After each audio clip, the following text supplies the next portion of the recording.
இந்த கடலூர் நம்ம இதில் விருத்தாச்சலம் பக்கம் மின்னல் தாக்கி இடி விழுந்து 5 பேர் வயக்காட்டில் வேலை செஞ்ச நம்ம சொந்த பெண் பிள்ளைகள் இறந்து போச்சு.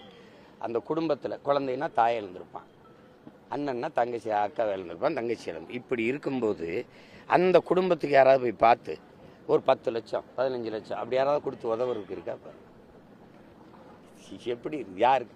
இப்போ இதே மாதிரி தானே விண்வெளியில் வித்த காட்டுறேன்ட்டு கடற்கரையில் 15 பேர் செத்தான். 15 லட்சம் பேர் கூடி 15 பேர். அதுக்கெல்லாம் ஒரு வருத்தம் தெரியல, ஒருத்தரும் பார்க்கல, ₹1 கூட காசு கொடுக்கல. நாட்டை பாதுகாக்கிற பாதுகாப்பு படையில் இருந்து எல்லையில் நின்று சண்டை போட்டு செத்து வர்றான்ல வீரனுக்கு, அவங்கள எல்லாரும் போய் பார்த்தது உண்டா? அந்த வீரனை வணக்கம் செலுத்தினது உண்டா? அதுக்கு ஏதாவது 10 லட்சம் 15 லட்சம் பணம் கொடுத்தது உண்டா? எதை நோக்கி இந்த நாட்டை நீங்கள் நகர்த்துறீங்க? உங்களுக்கே தெரியுதில்ல.